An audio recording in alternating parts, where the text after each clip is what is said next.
মুখ্যমন্ত্ৰী হিমন্ত বিশ্ব শৰ্মা হ'ল অসমৰ প্ৰথমজন মাফিয়া ৰাজনীতিক।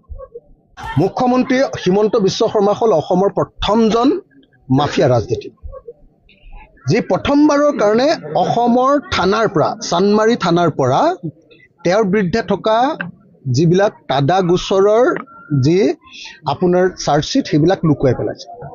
অকল থানাৰ পৰাই চাৰ্জশ্বিট নাইকিয়া কৰি দিলে এনেকুৱা নহয় দেই, গুৱাহাটীৰ কোৰ্টৰ পৰা আদালতৰ পৰাও তেওঁ চাৰ্জশ্বিটবিলাক নাইকিয়া কৰি তেওঁ কেছটোকে নাইকিয়া কৰি পেলালে। হিমন্ত বিশ্ব শৰ্মাৰ নিচিনা ইমান মাফিয়া ৰাজনীতিক অসমৰ ৰাজনীতিত কেতিয়াও জন্মই হোৱা নাই।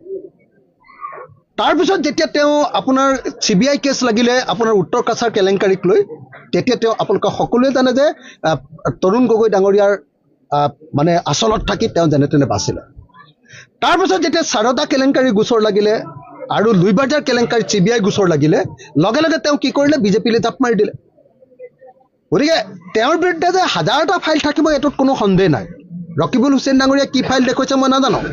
হিমন্ত বিশ্ব শৰ্মাই কৈছে যে আগতে সৰু কালতে অখিল গগৈ এইবিলাক ফাইল দেখুৱাইছিলে, কিন্তু সেই ফাইল মই এতিয়াও সাঁচি ৰাখিছোঁ 2026 চনলৈ, যেতিয়াই চৰকাৰ বদলি হ'ব আৰু যেতিয়াই হিমন্ত বিশ্ব শৰ্মাই কোনোবা শাসকীয় চৰকাৰৰ আপোনাৰ কি কয় পাখিৰ তলত নাথাকিব, সেইদিনাই অসমৰ মানুহে হিমন্ত বিশ্ব শৰ্মাৰ ওপৰত বিচাৰ ল'ব। হিমন্ত বিশ্ব শৰ্মাৰ ভ্ৰষ্টাচাৰ, দুৰ্নীতি, কেলেংকাৰী, অপৰাধ, তাদা গোচৰ, এক্সটৰ্চন, পইচা তোলা গোচৰ, এই আটাইবিলাকৰ বিচাৰ এদিন অসমৰ মানুহে ল'ব। অসমৰ মানুহৰ পৰা লুটি পুটি খোৱা সাৰদা কেলেংকাৰীৰ বিচাৰ অসমৰ মানুহে ল'ব। লুইবাজাৰ কেলেংকাৰী, পানীৰ কাৰণে দিয়া পইচা এনেকৈ হিমন্ত বিশ্ব শৰ্মাই কমিশ্যন লৈছে বুলি অভিযোগ উঠিছে, তাৰ বিচাৰ এদিন অসমৰ মানুহে কৰিব। গতিকে এই ফাইলবিলাক মাজে মাজে ওলাই থাকিব আৰু এই ফাইলবিলাক এতিয়া ওলাই থাকি লাভ নাই, কাৰণ তেওঁ এতিয়া বিজেপি চৰকাৰৰ মুখ্যমন্ত্ৰী। যেতিয়াই তেওঁলোকৰ চৰকাৰ ভাগিব তেতিয়াই এই ফাইল আকৌ ওলাব, আৰু যেতিয়াই ফাইল ওলাব আচল সময়ত তেতিয়াই তেওঁ নিশ্চয় বিপদত পৰিব। মুখ্যমন্ত্ৰীৰ বিৰুদ্ধে সঁচাকৈ অসমত বহুত ফাইল আছে। মুখ্যমন্ত্ৰী হিমন্ত বিশ্ব শৰ্মা হ'ল অসমৰ প্ৰথমজন মাফিয়া ৰাজনীতিক, যি প্ৰথমবাৰৰ কাৰণে অসমৰ থানাৰ পৰা চান্দমাৰী থানাৰ পৰা তেওঁৰ বিৰুদ্ধে থকা যিবিলাক তাদা গোচৰৰ যি আপোনাৰ চাৰ্জশ্বিট সেইবিলাক লুকুৱাই পেলাইছে। অকল থানাৰ পৰাই চাৰ্জশ্বিট নাইকিয়া কৰি দিলে এনেকুৱা নহয় দেই, গুৱাহাটীৰ কোৰ্টৰ পৰা আদালতৰ পৰাও তেওঁ চাৰ্জশ্বিটবিলাক নাইকিয়া কৰি তেওঁ কেছটোকে নাইকিয়া কৰি পেলালে। হিমন্ত বিশ্ব শৰ্মাৰ নিচিনা ইমান মাফিয়া ৰাজনীতিক অসমৰ ৰাজনীতিত কেতিয়াও জন্মই হোৱা নাই।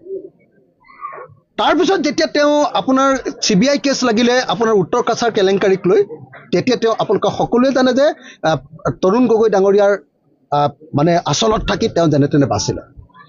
তাৰপিছত যেতিয়া সাৰদা কেলেংকাৰী গোচৰ লাগিলে আৰু লুইবাজাৰ কেলেংকাৰী CBI গোচৰ লাগিলে, লগে লগে তেওঁ কি কৰিলে, বিজেপিলৈ জাপ মাৰি দিলে।